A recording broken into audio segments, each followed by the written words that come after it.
bienvenue dans le débat sur France 24. En Chine, une contestation gronde face aux mesures anti-Covid.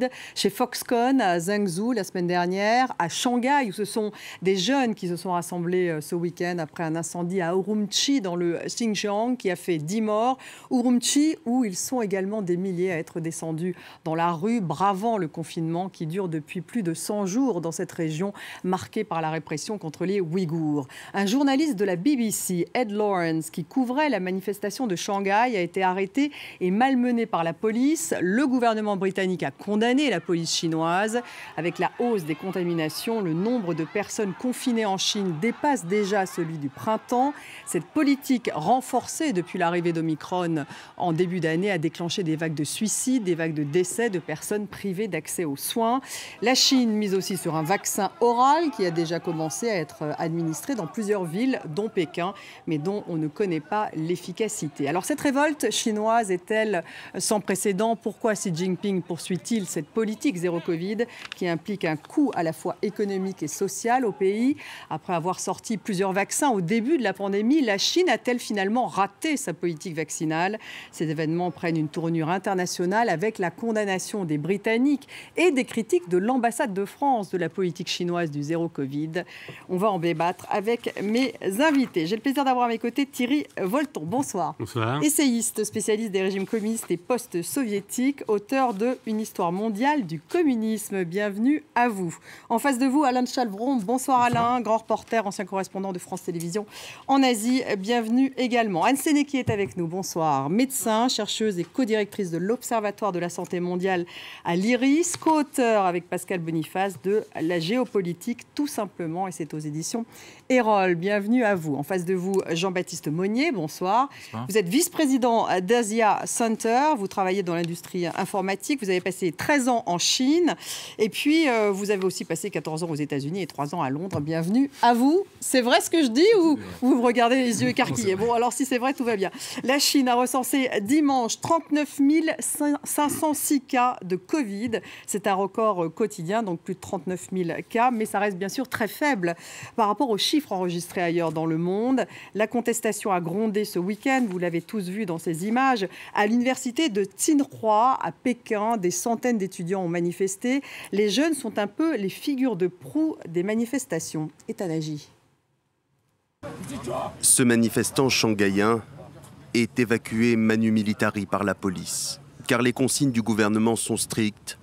Aucune contestation contre la politique zéro Covid ne sera tolérée en Chine. Mais dans les rues du pays, les citoyens sont à bout. Ici, ils sont rassemblés pour exiger la fin des mesures sanitaires drastiques, malgré les risques encourus. Des protestataires qui n'hésitent plus à pointer du doigt le Parti communiste au pouvoir et même le président Xi Jinping, du jamais vu en Chine depuis les rassemblements de Tiananmen en 1989. On ne peut jamais rien dire. Alors on utilise ce morceau de papier blanc. Tout ce qu'on pourra dire sera censuré.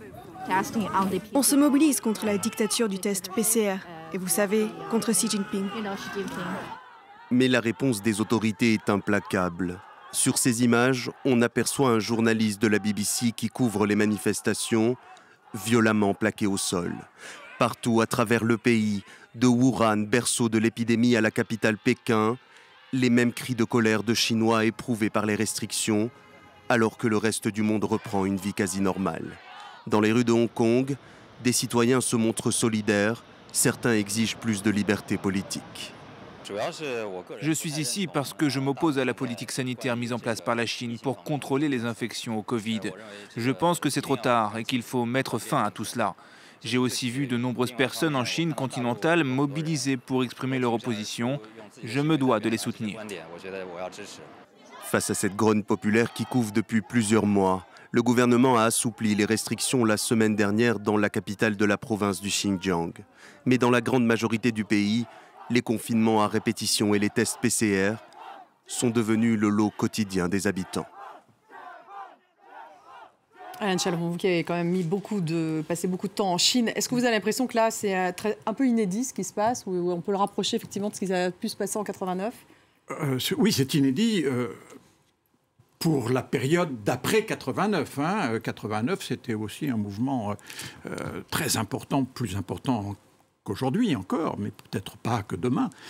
Mais entre 89 et aujourd'hui, il n'y a pas eu de mouvement comparable. Même s'il y a, on s'en doute même pas, s'il y a beaucoup de manifestations en Chine chaque jour. Vous savez combien il y a eu de manifestations environnementales seulement? C'est estimé officiellement à 75 000 par an et en vérité plutôt 180 000. Donc on manifeste en Chine. Mais on manifeste. Mais là, c'est autre chose dont on parle. Oui, ces jeunes, justement, des centaines d'étudiants de cette prestigieuse université de Tsinghua à Pékin, ça, c'est quand même un symbole fort. Le fait qu'ils étaient en première ligne ce week-end. Ça rappelle aussi les événements de 89, où c'était les étudiants qui étaient en première ligne et qui ont payé le plus cher, d'ailleurs. Ça peut basculer. Ça peut basculer dans une sorte de répression. À mon avis, c'est plutôt ça qui risque de se passer. Mais on ne sait jamais. Le mouvement peut être boule de neige. C'est Mao qui disait, je crois, une étincelle peut mettre le feu à la prairie. À la plaine. Voilà. À la plaine. À la plaine, oui. Est-ce que l'étincelle va mettre le feu à la plaine, Thierry Volton Je ne suis pas convaincu de ça, parce que je pense que le pouvoir a les capacités formidables de surveillance, grâce aux réseaux sociaux et aux appareils que vous avez tous là sur cette table, qui se permettent de surveiller les gens. Ils ont un appareil répressif gigantesque. Il n'y a pas... C'est pas le peuple qui descend, c'est une partie, c'est ce dont on est témoin. C'est jeunes, urbains. Oui, alors, pourquoi ça, la question qu'on pourrait se poser, c'est pourquoi ça se passe maintenant. Alors, il y a le ras-le-bol, bien sûr, mais je crois que beaucoup de gens, et beaucoup de jeunes surtout, espéraient que le 22e congrès qui vient de se finir à la mi-octobre, on en a parlé ici sur cette enseigne même, allait suivre une certaine libéralisation sur le Covid. Alors, pas du tout, au contraire, il y a un resserrement. Donc, à cause du fait que les contaminations augmentent aussi. Donc, voilà. Donc, je crois qu'il y a une grande déception dans tout ça, ce qui explique qu'aujourd'hui, ça râle beaucoup. Déception et frustration. Anne Sénéquier, vous qui êtes la spécialiste, je dirais, sanitaire de ce plateau, cette politique zéro Covid, c'était un choix initial, on s'en souvient. C'était plutôt efficace au début, mais maintenant, est-ce qu'on peut dire que finalement les Chinois ont raté la politique de vaccination et qu'aujourd'hui, ils sont un peu piégés ?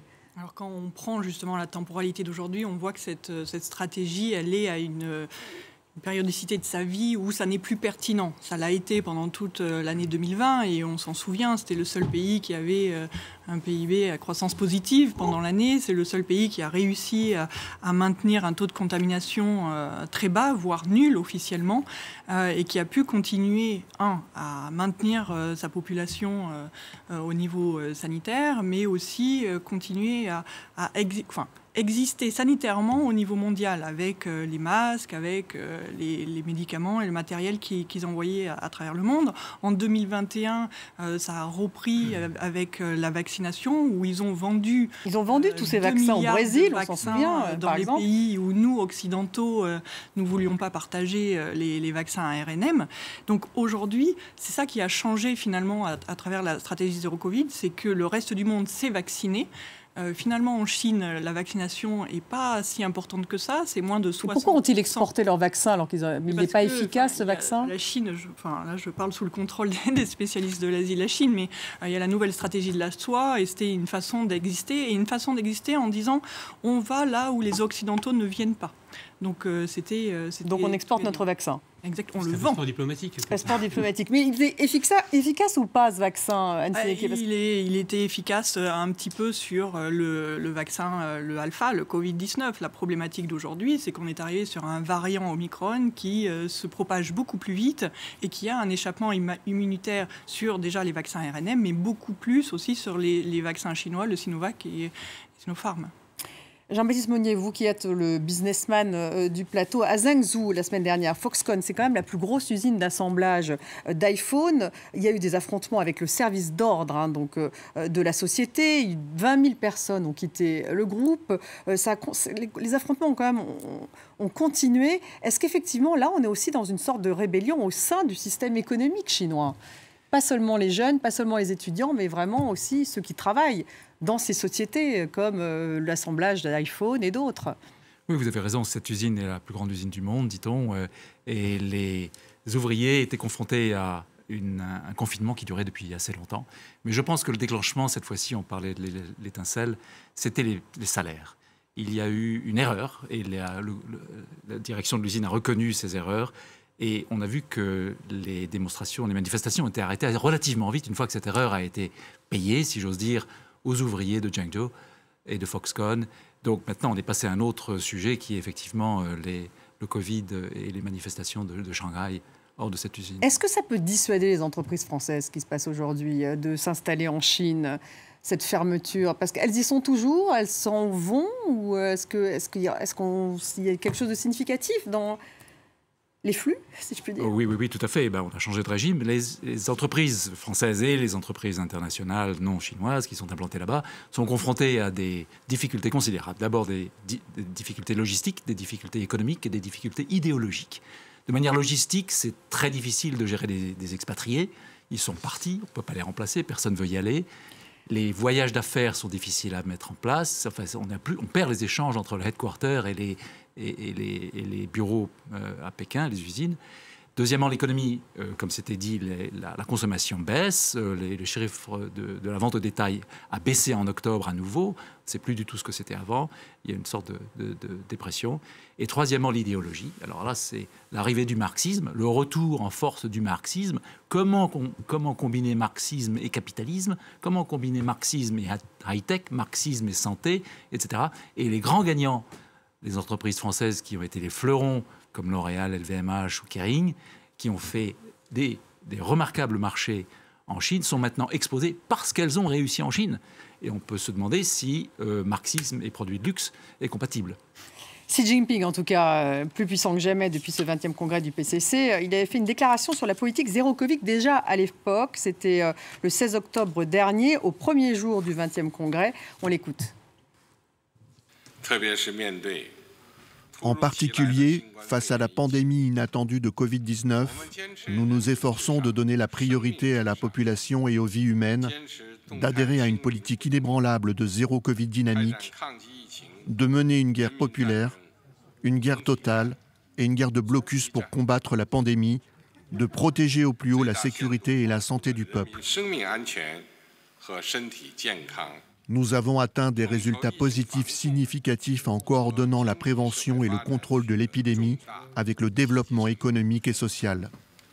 Thierry Volton, donc là, il justifie bien une politique zéro Covid qu'il veut continuer à mener, Xi Jinping. Il y a quelque chose d'assez contradictoire dans tout ça qui m'interpelle, moi, en tant que connaisseur un peu de cette histoire. Alors, encore une fois, c'est une hypothèse et je n'ai pas d'éléments pour l'accréditer quelque part. Voilà.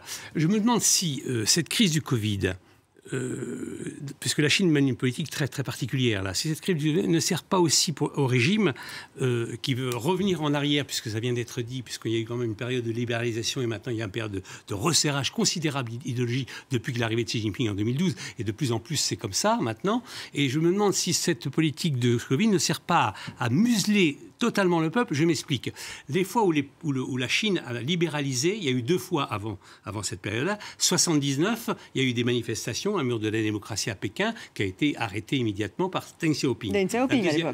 La deuxième époque, c'est 89, tout le monde a ça en tête, n'est-ce pas, Tiananmen. Et là, réprimé dans le sang, des milliers, puisqu'on ne connaît pas le nombre exact, de gens ont été tués. Bon, je me demande si, dans la tête de Xi Jinping, je ne suis pas dans la tête de Xi Jinping, il n'y a pas justement d'utiliser ce facteur sanitaire qui existe, que je ne nie pas, qui n'est pas bon, mais l'utiliser comme un moyen de confiner les gens pour de toute façon bien les tenir, ça peut lui tomber dessus après, mais enfin ça pour bien les tenir, pour pouvoir faire passer, disons, ce retour idéologique en arrière qui est quand même assez considérable. Oui, mais il risque de se mettre une balle dans le pied, de se tirer une balle dans le pied, Alain de Chalvron, s'il fait ça, Xi Jinping. Donc effectivement, pour contrôler, finalement, il serre la vis de telle manière qu'il étouffe aussi l'économie du pays. Oui, mais c'est relativement nouveau qu'on se rend compte que l'économie est en train de souffrir aussi fort que ça. Ça fait plusieurs mois qu'on le dit, enfin, avec des chiffres, on parle de 4% de croissance, 5%. Oui, ce sont des chiffres faibles pour la Chine. Oui, des chiffres faibles et même, vous savez, souvent, ils sont à prendre avec des pincettes. Donc il est possible que même ça soit en fait une récession. Et c'est vrai qu'il y a du chômage, il y a de la misère. Enfin, la situation n'est pas bonne, si vous voulez. Mais vous êtes d'accord avec ce que vient de dire Thierry Volton, justement, sur les objectifs de Xi Jinping? Moi, je pense exactement comme lui que s'ils se sont lancés là-dedans, soi-disant, c'est pour sauver des vies humaines, etc. Mais il y a quand même de ça, il ne faut pas non plus tout noircir. Mais c'est aussi un galop d'essai de leur politique de contrôle omniprésent de la population. Excusez-moi, j'abonde dans votre sens. Moi, j'ai lu un interview d'un intellectuel chinois sous pseudonyme qui disait que c'était même peut-être un moyen de, on parlait de galop d'essai, en cas où il y a une guerre pour Taïwan, c'est un moyen de voir comment la population réagirait, parce qu'il faudra évidemment la confiner, compte tenu des bras. Non, mais c'est un sacré galop d'essai. Non, mais bien sûr, mais à grandeur nature. Et pour le coup, avec des objectifs purement géopolitiques. Anne Sénéquier, vous vouliez réagir? Quoi qu'il en coûte, très cher payé, mais ceci étant, je vois pas trop la pertinence en fait de ça, parce que finalement, si aujourd'hui il justifie le maintien de ces mesures sanitaires, parce que effectivement la densité de population, le variant Omicron qui transcende leur taux de vaccination, fait que s'il laissait finalement circuler ce virus, ça serait cataclysmique dans la population. Et c'est ça, parce que la politique, 1,4 milliard de population. Très peu vaccinée cette population, y compris d'ailleurs chez les seniors, c'est ça? Oui, moins de 60% de vaccination, donc effectivement ça ne suffit pas pour une protection de la population. Mais finalement, donc il est piégé aussi. Il est piégé. Après, moi, je ne suis pas tellement sûre qu'on puisse se dire que ça va en rester là, parce que ce n'est pas vraiment le même monde qu'en 79 ou qu'en 89. Et même si effectivement il y a beaucoup de censure et beaucoup de contrôle autour des réseaux sociaux, il y a quand même plusieurs parties de la population qui aujourd'hui ne montent le pas. Il y a justement les travailleurs des campagnes qui sont ces employés de l'usine Foxconn Apple.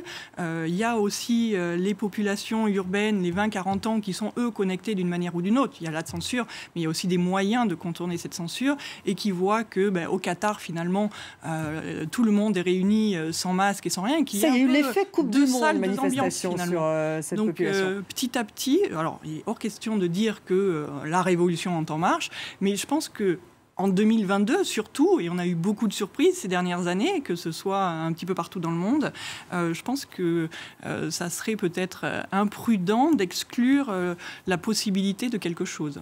La possibilité de quelque chose qui continue et peut-être qui s'amplifie. Après, on verra. Qui s'amplifie peut-être, Jean-Baptiste Monnier. Oui, je voudrais ajouter un point, une expérience.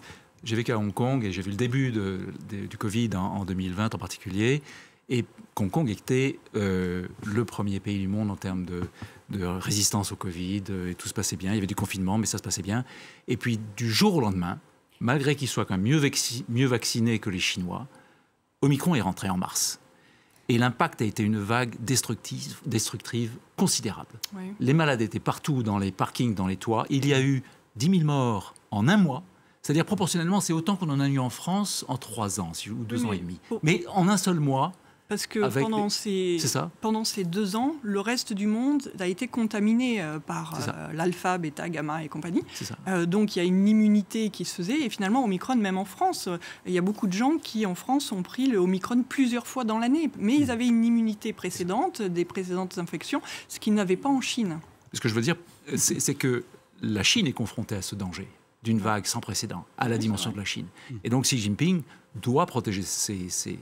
Oui, mais il pourrait, par exemple, accepter le vaccin occidental ARNM, ce qu'il n'a pas voulu. Alors justement, pourquoi est-ce qu'il ne l'accepte pas, ce vaccin ARNM? C'est un problème de fierté. Enfin, les Chinois ne vont pas acheter un vaccin occidental. De fierté nationale, oui, absolument.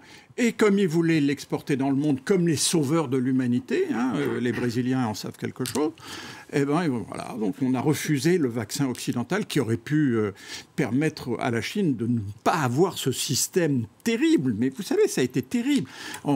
À Shanghai en particulier, entre mars et juin, les gens étaient bouclés chez eux, n'avaient rien à manger. En fait, c'est ça, c'est qu'ils cherchent de la nourriture sur les réseaux sociaux, des moyens, c'était dans les manifestations qui ont lieu, excusez-moi, là actuellement, ils parlent de nourriture aussi. Il y en a certaines qui disent stop au Covid, on veut de la nourriture. Donc ça veut dire qu'il y avait un vrai problème. Puis tout le monde a à l'esprit, je pense, la vidéo que nous avons vue qui avait le tour du monde, de ces gens qui crient quand même dans les... Vous vous souvenez de ça? Oui, tout à fait. C'est incroyable. Alors je voudrais nuancer une petite chose, parce que je ne veux pas paraître quand même pas complotiste et parano. Ce qu'il faut quand même, ce dont il faut se rendre compte, c'est que le système de santé chinois n'est pas très très performant de façon générale. Alors ils nous ont bluffé avec ces usines qu'ils ont construites en 3 jours, et formidables, sous les caméras du monde entier. Ah, c'est extraordinaire. Bon, écoutez, c'est très très médiocre. Donc il est évident que ce Omicron qui est très très contagieux, si jamais ils arrivent à ne pas le contenir avec les mesures qu'ils prennent actuellement, ça va faire une flambée incroyable. Et c'est vrai que là, il y a 1,4 milliard de Chinois qui sont en cause. Je pense que ça doit être aussi une problématique pour nous tous, parce que 1,4 milliard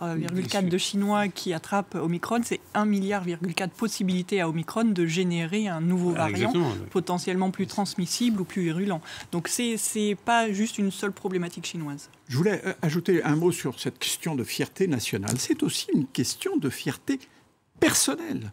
C'est la politique de Xi Jinping. Il s'est engagé à fond dans cette politique. Et mais là, en se tirant une balle dans le pied, il n'y a pas un moment où il va se dire « je vais essayer de reculer, je vais essayer… » C'est pas dans le tempérament ni du bonhomme ni de la Chine, en fait. Ni du système, oui. Ou perdre la face, c'est pire que mourir. Voilà, donc Xi Jinping, avant qu'il accepte de perdre la face sur cette affaire, il faudra vraiment que le danger soit Il risque de beaucoup réprimer, en fait, c'est ce que vous dites. Hein. Il y a eu une internationalisation, en tout cas, de cet événement, avec notamment cette arrestation d'un journaliste de la BBC, Ed Lawrence, ce week-end. C'était hier. Il couvrait la manifestation de Shanghai, puis il a été battu pendant son arrestation. Le gouvernement britannique, en tout cas, a condamné la politique chinoise. Le ministre des Affaires étrangères britannique, James Cleverly, a affirmé que l'incident était profondément choquant. On va l'écouter. Les manifestations contre le gouvernement chinois sont rares. Et quand elles se produisent, je pense que le monde devrait en prendre note, et le gouvernement chinois également.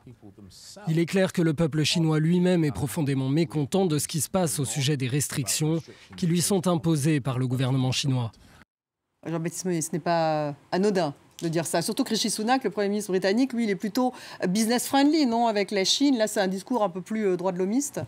Oui, la liberté de la presse, c'est quelque chose qu'on ne maîtrise pas en Chine. Il y a eu des incidents à Hong Kong aussi, avec des journalistes qui ont été enfermés, qui ont été expulsés.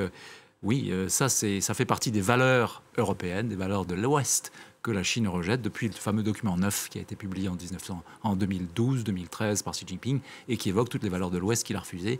L'indépendance de la presse en fait partie. Justement, Thierry Folton, est-ce qu'il pourrait instrumentaliser ça, le pouvoir chinois, c'est-à-dire ces réactions occidentales pour les droits de l'homme et qui s'opposent justement à sa politique? Est-ce qu'il peut utiliser ces réactions, les instrumentaliser? Oui et non. Vous faites un petit parallèle avec Poutine, par exemple, qui lui n'hésite pas à diaboliser l'Occident, à envoyer, etc. Je ne suis pas sûr qu'il en ait vraiment besoin pour l'instant. Ça ne veut pas dire... Alors c'est vrai qu'il y a un facteur de nationaliste très important en Chine. Il faut savoir que la propagande est excessivement forte nationaliste sur la population et que ça imprime forcément les esprits. Hein. Donc, il y a sans doute un certain courant qui marque les esprits anti-occidentaux déjà, etc. Alors, évidemment, si on leur brandit nos droits de l'homme et notre liberté de la presse, le pouvoir chinois va nous rigoler à la tête, et comme ils l'ont déjà fait d'ailleurs plusieurs fois, en disant de toute façon c'est vos droits, mais nous aussi nous sommes libres. D'ailleurs une presse libre, regardez, il y a Chine Nouvelle, il y a même des partis qui existent, parce que c'est vrai qu'il y a des partis qui existent, ils n'ont aucun rôle, mais c'est pas grave. Bon voilà, donc finalement, je ne crois pas qu'ils vont pouvoir ils vont pas utiliser ça à mon avis. Alors, est-ce que cette attitude justement du ministre des Affaires étrangères britannique pourrait justement faire boule de neige? Est-ce qu'il pourrait y avoir une sorte de multiplication des réactions? On n'en a pas beaucoup entendu pour l'instant, des réactions internationales en dehors de celle-ci. Bon, après, il y a l'ambassade de France, je vais y revenir aussi. Voilà, alors l'ambassade de France a réagi, ce qui était tout de même aussi assez rare. Ça, c'était la semaine dernière, oui. Et du coup, d'ailleurs, la France est très populaire parmi les manifestants, paraît-il. Non, pour le moment, on n'en a pas encore... Mais vous savez, c'est un mouvement qui a commencé... ces dernières 48 heures, hein, en fait, qui a pris de cette ampleur. Donc, il faut voir comment ça va tourner. Je voudrais juste dire un mot sur la presse, là. Il y a quand même un truc très étonnant, j'ai vu ça. C'est le quotidien du peuple. Hein. C'est pas la BBC, mais le quotidien du peuple a attiré l'attention de ses lecteurs sur la possible lassitude de la population sur cette politique zéro Covid. C'est une forme de mea culpa, ça? C'est bizarre, en tout cas. Je ne sais pas ce qu'ils veulent par là. Peut-être lâcher un petit peu de l'Est. D'ailleurs, ils ont lâché un peu de l'Est à Urumqi, dans le Xinjiang. Ils ont autorisé les gens à se déplacer pour aller faire des courses, des choses comme ça.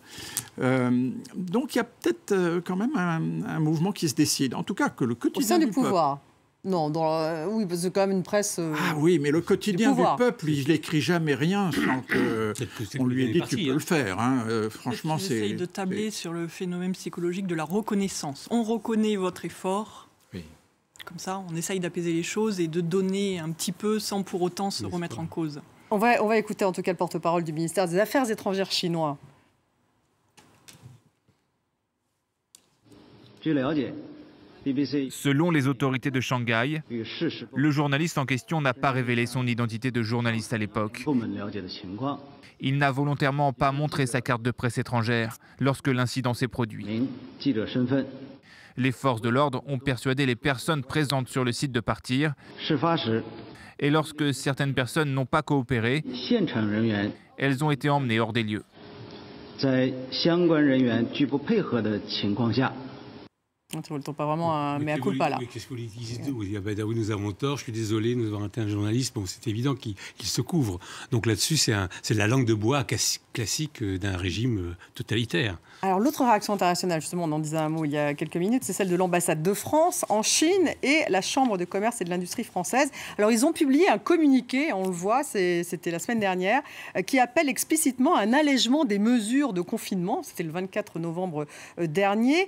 Pas moins, d'après ce qu'on dit, selon une évaluation, 3 millions d'internautes ont lu ce texte et ils ont transféré plus de 100 000 fois « Merci à la France de dire ce que l'on pense. Je vais soutenir l'équipe de France au mondial ». Enfin voilà, ce type de réaction sur les réseaux sociaux chinois. Jean-Baptiste Monnier, c'est quand même très inhabituel, non, de la part de l'ambassade de France, ce type de message. Oui, absolument. Et elle représente quand même la voix des entreprises. Oui, la Chambre de commerce et d'industrie française en Chine. Ça, et qui se plaignent de ces mesures qui sont extrêmement compliquées à gérer. Il faut voir que c'est le millefeuille français n'a rien à voir avec le millefeuille chinois. Les textes sont produits à toute vitesse. Il y a 20 mesures qui viennent d'être votées, qui sont remplacées par d'autres. Et on a beaucoup de mal, quand on est là-bas, à comprendre ce que veut telle agence gouvernementale vis-à-vis de telle autre. Ils se contredisent, ils se marchent dessus. Mais ça, c'était le cas avant, non? Avant la politique zéro Covid. C'est le cas sur le Covid en particulier. Les mesures se contredisent les unes les autres. Et donc, c'est très difficile à gérer. On peut même citer l'avion de Olaf Scholz qui est venu avec le PDG de BioNTech pour demander, bon, évidemment, d'acheter ces produits, mais peut-être est-ce qu'on peut vacciner les ressortissants allemands avec le vaccin? Il n'y a toujours pas eu de réponse. Voilà, une petite mesure. Donc, mais tout de même étonnant comme communiqué de la part d'entreprises françaises. De la part de en fait, qu'est-ce qu'ils souhaitent véritablement? Bon, j'imagine qu'ils n'ont pas eu vraiment de réponse côté chinois. J'ai pas vu de réponse côté chinois, non. Pas pour l'instant. Vous savez, excuse-moi, je vais être un peu dur concernant la France, qui n'a pas l'habitude d'être en général très courageuse. Je suis désolé de le dire, dans les pays où il y aurait besoin de qu'elle porte sa voix pour défendre des dissidents, etc. Je peux historiquement vous le prouver 150 fois. Bien, donc ce communiqué commun, d'ailleurs, c'est ça qui est intéressant, c'est qu'il est commun avec la Chambre de commerce, n'est pas un communiqué, à mon avis, je vais être dur, c'est pas un communiqué qui appelle pour les pauvres Chinois qui souffrent de tout ça, c'est simplement un communiqué de business, tout simplement. Bon, si on veut continuer le business, il faut quand même qu'on abandonne un peu tout ça, parce que tout ça est bloqué à cause de ça. Oui, mais c'est un communiqué officiel. Oui, en général, bien sûr, c'est un communiqué Parce que c'est une question de business. Ça serait une question de droits de l'homme, ça ne serait pas officiel, croyez-moi. Donc, business is business. On ne serait même pas sûr qu'il ait été dit. Bon, bref. Je suis sévère, je reconnais. Vous voulez peut-être rebondir sur ce que vient de dire Thierry Volton? Non, je suis tout à fait d'accord. Vous êtes d'accord. Enfin, non, si, je vais vous apporter une précision pour le contredire, justement, qu'en 89, bon, c'est vrai que la France n'a pas fait des déclarations stupéfiantes, mais elle a agi. Elle a agi en faisant sortir de Chine vers Hong Kong un certain nombre de victimes de la répression à ce moment-là. Et ça, c'était quand même, ça mérite un coup de chapeau. Non, mais c'est vrai, nous ne recessons pas le tableau volontairement. Bon, Anne Sénéquier, sur ce vaccin, j'ai lu qu'il y avait un vaccin buccal utilisé en ce moment en Chine auprès justement des personnes âgées. Est-ce que vous avez des infos sur ce vaccin buccal? On a beaucoup parlé des vaccins par injection, mais dès le début, dès 2020, il y avait à peu près 300 candidats vaccins en développement et il y a finalement des vaccins oraux, des vaccins par spray nasal, des vaccins... Donc ça serait un vaccin par spray nasal ou celui utilisé en Chine depuis tout récemment?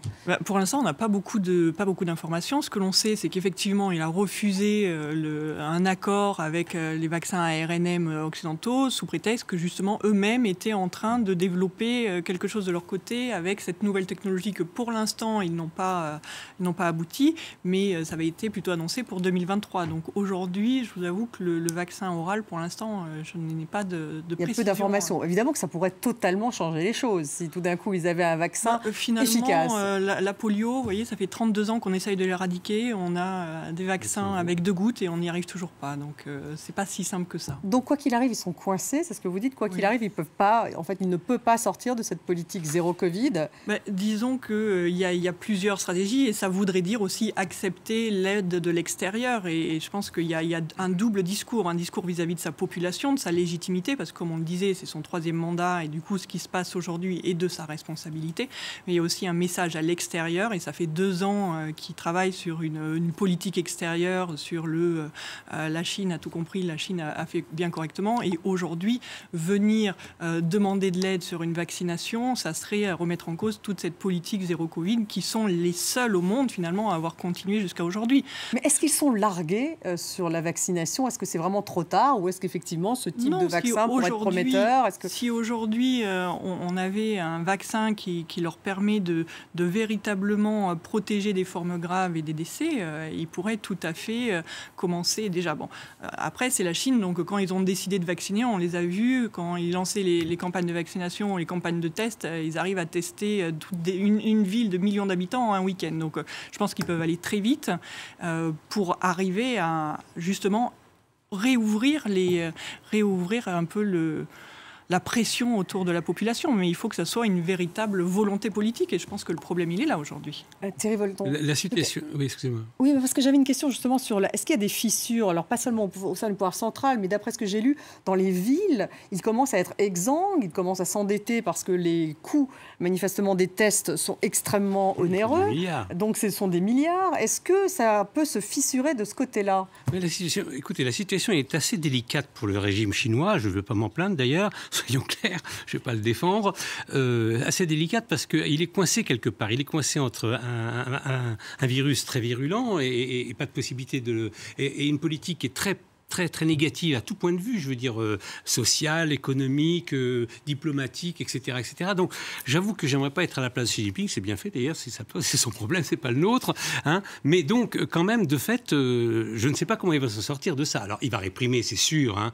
Bon, les manifestations vont s'arrêter quelque part à un moment donné. Ou continuer. Il y aura peut-être plus de répression, et en même temps plus de manifestations. Je ne crois pas beaucoup à la boule de neige, mais bon, je peux me tromper. Vous pensez que ça va s'arrêter? Non, s'arrêter, j'en sais rien, mais en tout cas, la répression va être très forte, mais ça ne changera rien au problème. Hein. Ça ne changera rien au problème de la contamination, ça ne changera rien au problème de la non-ouverture du pays, ça ne changera rien au problème de l'étouffement économique, etc.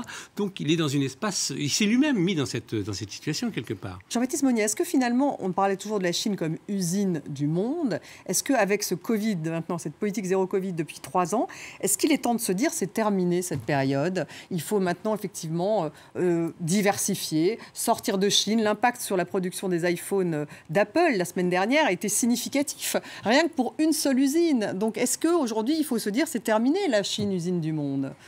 Alors, les entreprises délocalisent, absolument, c'est le China Plus One. Il faut un autre fournisseur. China Plus One. Oui. Donc expliquez ça à un téléspectateur lambda. C'est-à-dire, là où la stratégie de production pouvait être à 100% en Chine, maintenant, il faut rajouter un pays pour gérer un risque pays qui est nouveau, qui est le risque chinois.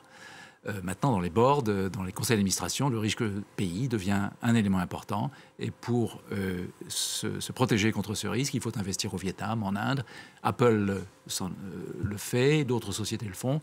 C'est très difficile et c'est très long parce que ces outils industriels sont très difficiles à construire et à répliquer. Les process chinois sont très bien faits, la machine tourne bien.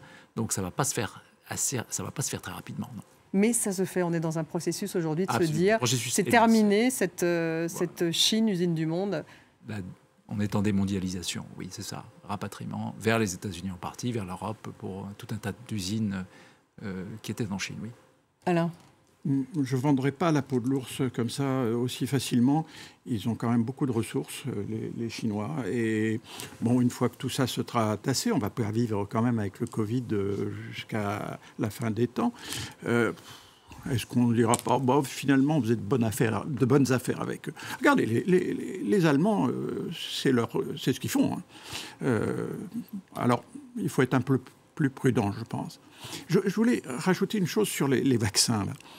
Si on doit importer 1,4 milliard de vaccins Pfizer, ça va prendre un bout de temps quand même. C'est pas évident. Moi, je suis un peu sceptique sur le fait qu'on puisse, comme ça, du jour au lendemain... De toute façon, ils ne le feront pas, si j'ai bien compris. Du jour au lendemain, non, mais malgré tout, aujourd'hui, on n'est plus à flux tendu comme ça l'a pu l'être en 2021. Et bien sûr que 1,4 milliard de vaccins, on ne les sortira pas en 2 jours, mais...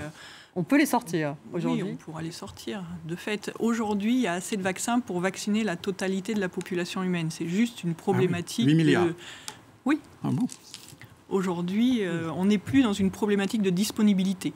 On est dans une problématique d'acceptation de la vaccination. Alors, pourquoi? Parfois pour raisons idéologiques en Chine, par exemple, dans certains pays, parce qu'on ne ressent pas le besoin, parce que finalement on meurt d'autre chose qui n'est pas traité, et on vient nous amener un vaccin en nous disant vaccinez-vous. Non, on a besoin d'autre chose, donc votre vaccin on n'en veut pas. Donc il y a tout plein d'autres problématiques, mais ça n'est plus une problématique de disponibilité. Stéphanie, je voulais juste ajouter encore une chose qui concerne Xi Jinping. Vous avez dit tout à l'heure, et vous avez parfaitement raison, qu'un des déclencheurs de cette crise a été la Coupe du Monde de football. On voyait les gens sans masque, etc. Mais quelques jours auparavant, 2 semaines, Xi Jinping était en Indonésie pour le G20. Il n'avait pas de masque non plus. Il n'avait pas de masque. Il s'est affiché sans masque, effectivement. Il a rencontré... Il a rencontré... Non, mais ça a vraiment secoué les gens. En Chine, ils ont trouvé ça scandaleux. Ils nous emmerdent tous les jours avec le Covid. Et lui, il se balade comme ça, sans masque. Il voit Biden, qui est peut-être contaminé d'ailleurs. Pourquoi pas, puisque c'est un Américain, normalement, il doit être suspect. Eh ben non, il le rencontre pendant 3 heures sans masque. Donc, effectivement, il n'a pas joué l'exemple, là. Jean-Baptiste Meunier, vous vouliez dire un mot, peut-être, sur les mesures anti-Covid? Non, je peux rajouter une chose sur la partie future de la Chine, c'est que les mesures qui ont été prises par les Américains le 16 ou le 6 octobre cette année sur les parties technologiques vont sérieusement impacter l'avenir de la Chine. Mesures protectionnistes, là, pour le coup, c'est ça? Ils interdisent l'importation. Empêcher l'importation et la production de semi-conducteurs en Chine. Il ne faut pas négliger ce facteur qui va toucher tous les secteurs, et en particulier les secteurs privilégiés par Xi Jinping, la robotique, l'intelligence artificielle, la génétique, etc. Donc là-dessus, c'est la fin de la mondialisation, dans ce domaine particulier, déjà. Ils vont prendre 5 ans de retard dans les technologies à cause de ça, oui. Les Chinois? Oui. Est-ce qu'on peut imaginer, Thierry Volton, quand même, qui dessert un peu, là, avec tout ce qui se passe, finalement, en conclusion de cette émission, desserrer un peu au niveau local, des mesures un peu moins restrictives? Je pense qu'ils vont quand même essayer de le faire, mais pas sous les caméras, ça c'est clair, parce que ça serait un recul, comme tu disais tout à l'heure, c'est question d'honneur, si je puis dire. Je ne pense pas qu'ils vont le faire peut-être, parce qu'ils sont un peu coincés, ils sont obligés de le faire. Mais en même temps, encore une fois, comme on est face à un virus qui est beaucoup plus virulent, c'est très compliqué. C'est avant qu'il fallait le faire, c'est pas maintenant, si vous voulez. Donc, parce que maintenant, il y a l'hiver qui arrive, il y a une reproduction de plus en plus grande. Regardez, ici en France, ça monte. Donc, c'est bien la preuve que ça va monter aussi là-bas. Donc, tout ça, on est dans une situation... Le timing n'est pas bon pour le pouvoir, si je puis dire. Bon, maintenant, je ne lis pas dans le mar de café, donc je ne sais pas ce qui va se passer. Moi, je pense que... Ce que je voudrais dire, c'est que je pense... Vous savez, il y a 2 ans, lorsque cette crise a commencé, j'ai écrit, je suis désolé de le citer, mais j'ai écrit un article dans un journal dans lequel je disais que la crise du Covid serait le Tchernobyl de la Chine. Et j'en suis intimement convaincu. C'est-à-dire que Tchernobyl, c'est 1986, ça a tout déréglé le système, et je pense que cette crise de Covid, c'est encore une histoire à long terme, j'entends bien, c'est pas le demain matin que ça se passe, ce sont des processus lents, mais qui, à mon avis, attaquent fondamentalement le système pour de multiples raisons qui sont à la fois l'ordre, la société, l'extérieur, etc., etc. Ce qui fait que c'est un poison lent qui, à mon avis, fait que la Chine a son avenir derrière lui. La Chine ou le pouvoir chinois, vous voulez dire? Enfin, le pouvoir tel qu'il est. Le pouvoir chinois tel qu'il est. Bien sûr, pas le pauvre chinois, j'y suis pour rien. Il est pour rien, le pauvre chinois. Je l'aime beaucoup, le pauvre chinois. Mais... Donc il va vaciller en raison du Covid. En tout cas, il en prend... Oui, je prends Paris, là. On peut en parler dans 5 ans, si vous voulez. Dans 5 ans, il vacille. Anne Sénéquier, un mot de conclusion, peut-être? Pour rebondir sur ce que vous disiez, je dirais que l'éventail des possibles est assez restreint. Donc aujourd'hui, c'est vrai que dans cette situation, il va falloir donner quelque chose un petit peu pour effectivement éviter l'embrasement même à feu couvert. Mais c'est déjà quelque chose qui se passe dans certaines villes, de pouvoir enlever les confinements dans les quartiers où les contaminations sont moindres. On verra ce que donne ce vaccin oral. Donc aujourd'hui, tout est ouvert. Jean-Baptiste Monnier. Écoutez, oui, je pourrais dire que les choses se passent en ce moment. On assiste à un événement qui aura une portée considérable. Et je pense que la Chine, si ça devait changer, ça ne changera pas par le bas, ça changera par le haut. Oui, et c'est dans une histoire de palais et de pouvoir que les choses se discuteront. Et un jour, comme le disait un de mes collaborateurs ce matin, Xi Jinping verra 4 gardes rentrer dans sa chambre en lui disant « Voilà, c'est fini, vous prenez votre retraite ». C'est pas pour tout de suite, ça. Quand on a vu comment s'est déroulé le dernier, le 20e congrès, mais ça peut, il a plutôt évacué l'ancien président Xi Jinping. Non, enfin, on a... Hu Jintao a été raccompagné, mais il va se venger. Parce qu'il y a un clan, il y a un clan. Tout ça, ce sont des clans. Il faut savoir qu'il y a des clans. Je crois tout à fait que c'est à l'intérieur du parti que ça va se passer. Et pas dans très longtemps. Si ça doit se passer, ça va se passer relativement rapidement, en fonction un petit peu des manifestations et de la tension qu'il pourrait y avoir dans le pays. Vous pensez, comme Thierry Volton, que ça risque de craquer moi, je ne suis pas aussi mais... optimiste ou pessimiste, comme vous voulez, que lui. Mais je pense que Xi Jinping a du souci à se faire. Justement, on parlait de cette histoire de Hu Jintao. Ça a montré que lors du congrès, pourquoi est-ce qu'il a été viré comme un malpropre comme ça ?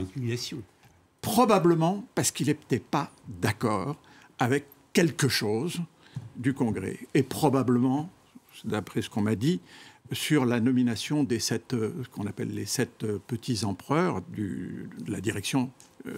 Il n'était pas content qu'il n'y ait personne de son clan. Son clan, c'est la bande de la jeunesse. Hein, c'était lui qui était le patron de la Ligue de la jeunesse. Et il n'y a personne, ni de son clan, ni des autres clans d'ailleurs. Il n'y a que le clan de Xi Jinping qui a été servi. Enfin bref, il y a eu un problème avec Hu Jintao. Et c'est la preuve, peut-être, qu'il se passe quand même des choses au sein de cette direction qui semble monolithique, mais en tout qui n'est peut-être pas tant que ça. Peut-être que Xi Jinping a trop confiance en lui et qu'il va le payer très cher. Parce qu'évidemment, ce qui va se passer, c'est qu'il y a d'autres clans, il y a au moins 3-4 clans qui se disputent le pouvoir, selon les villes, Shanghai, etc. Et donc là, effectivement, il a assis son pouvoir de son clan, mais il a humilié le clan d'à côté, celui de Jintao. Et à mon avis, ça, il va y avoir peut-être des répercussions. Mais on ne le saura jamais. Hein. Je veux dire, tout ça se passe sous la table. Donc on assistera effectivement un jour il aura un accident où il prendra sa retraite. Enfin, bon, voilà quoi. En tout cas, là, cette politique zéro Covid, vous vous dites, effectivement, elle aura peut-être un impact sur ce pouvoir de Xi Jinping. Merci beaucoup, Alain de Chalvron, d'avoir été avec nous. Merci Thierry Volton. Merci Anne Sénéquier. Merci beaucoup Jean-Baptiste Monnier. Merci à vous tous de nous avoir suivis. Et vous restez avec nous sur France 24.